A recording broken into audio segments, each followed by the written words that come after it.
حضرت سری سختی رضی اللہ تعالیٰ عنہ فرماتے ہیں باقی باتیں تو بعد کی بات ہیں، میں اس بات سے ڈرتا ہوں اپنے رب کا سامنا کیسے کروں گا، اللہ اکبر، کیسے اس کے حضور پیش ہوں گا، یہ چیز میرے بدن میں آگ لگا دیتی۔ احکم الحاکمین کا دربار ہو تو کیسے اس کے روبرو میں حاضر ہوں گا۔ اور حضرت اقبال 2 قدم آگے بڑھ کے ایک جملہ بولنے لگے، کہتے ہیں لوگ اس بات سے ڈرتے ہیں کہ رب کا سامنا کیسے کریں گے، میں تو اس بات سے ڈرتا ہوں رسول اللہ کا سامنا کیسے کریں، حضور کا امتی ہو کل قیامت کے دن حضور کا سامنا کیسے کرے گا، بندہ خدا اپنے رب کا سامنا کیسے کرے گا۔ لیکن یہ کرنا پڑے گا، یہ نہیں ہے کہ کوئی فرار کا راستہ تلاش کر لے کہ میں نہیں کرتا، یہ کرنا تو پڑے گا، ہر صورت میں کرنا پڑے گا۔ بلکہ ایک حدیث پاک میں آتا ہے قیامت کے دن جب لوگ اس کے روبرو پیش ہوں گے تو اللہ بندے کو اپنے حضور سے ہٹنے نہیں دے گا جب تک 4 سوال اس سے پوچھ نہیں لیتا۔ ان عمرہ فیما افنا ہو، اس سے پوچھا جائے گا عمر کہاں گزاری۔ دوسرا سوال جو اس سے کیا جائے گا ان جسدہ فیما ابلا ہو، بتا اپنے جسم کو کن کاموں میں لگایا، تجھے پھریرا بدن دیا تھا، اٹھتی جوانی تھی، عنفوان شباب تھا، چمکتی آنکھیں تھی، روشن چہرہ تھا، تجھے سنتے کان بولتی زبان بخشی، چوڑی چھاتی عطا کی، نرگسی آنکھیں تھی، کشادہ پیشانی تھی، قدِ رانا بخشا گیا۔ جب تو چلتا تھا تو تیری رفتار سے غزال خطابی شرمندہ ہوتے تھے، تیرے لہجے کا بانک پن، تیری زندگی کا جمال، تیری چڑھتی جوانی، تجھے دی گئی طاقتیں، صلاحیتیں، بتا تو نے اپنے جسم کو کس راہ میں لگایا، اللہ کے حکموں کی تعمیل میں۔ تیرا جسم کمان کی طرح رکوع کی صورت میں جھکا، کیا تو اس کی حضور سجدے میں گیا، تو چل کے مسجد کی راہوں کا مسافر بنا یا نہیں بنا۔ جسم کے بارے میں پوچھا جائے گا فیما ابلا ہو وعن علم ہی ماذا عامل فی، اور پوچھا جائے گا تجھے جو علم دیا گیا تھا بتا عمل کہاں تک کیا۔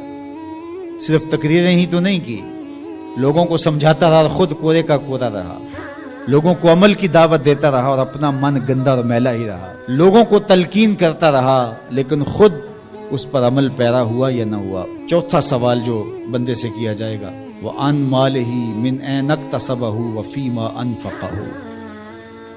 بتا مال کمایا کیسے اور یہ بھی بتا مال خرچ کہاں کیا۔ مال کے بارے میں 2 سوال، کمایا کہاں اور خرچ کہاں کیا۔ تو اللہ جل شانہ کا سامنا تو کرنا پڑے گا اور ایک وقت آنا ہے کہ تو اپنے رب سے ملاقات کرنی ہے۔ ارشاد فرمایا کہ اذا احب عبدی لقائی احببت لقاءہ وَإِذَا كَرِهَ لِقَائِي كَرِهْتُ لِقَاءَهُ، جب میرا بندہ مجھ سے ملنے کی چاہت رکھتا ہے تو میں بھی اس سے ملنے کی چاہت رکھتا ہوں، پھر وہ ملاقات تو پھر زندگی کی آرزو ہے کہ میں اس کے حضور جاؤں، لیکن اچھے اعمال کا ذخیرہ ہوگا تو پھر ملنے کی آرزویں ہوں گی، گناہوں کا بوجھ ہو تو پھر ملنے کی تمنا ہی نہیں ہوتی۔ جو اشتہاری ہوتے ہیں وہ تو شہر سے گریز کر کے پردے میں گزرتے ہیں، تھانے کے آگے سے کیسے گزریں گے؟ جن کے ذمہ جرم کوئی نہیں ہوتا تو ان کو کوئی پرواہ نہیں ہوتی ہے، اللہ کی پکڑ سے کوئی بچ تو نہیں پائے گا، لیکن جنہوں نے اللہ کی رضا کے لیے زندگی بسر کی ہوگی، اللہ جل شانہ سے ملاقات کا شوق انہیں کشاں کشاں اس کی دہلیز پہ لے جائے گا۔ تو کہا یا ایھا الانسان انک کادح الی ربک کدحا فملاقی، تو اس سے ملاقات تو کرنے والا ہی ہے، کرے گا تو صحیح،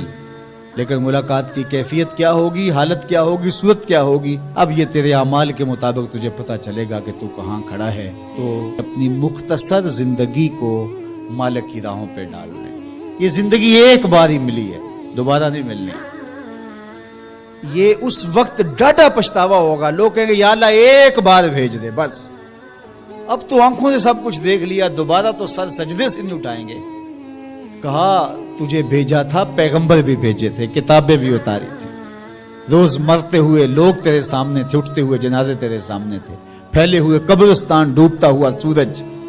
یہ عارضی دنیا کے کتنے نقشے تمہیں دکھائے، لیکن تو پھر بھی نہ مانا، اب دوسرا موقع نہیں۔ یقول یا لیتنی قدمت لحیاتی، وہ کہے گا کاش میں اس زندگی کو اس زندگی کے لیے آگے بھیج دیا ہوتا، لیکن پھر سوائے پچھتاوے کے اور کچھ نہیں ہوگا۔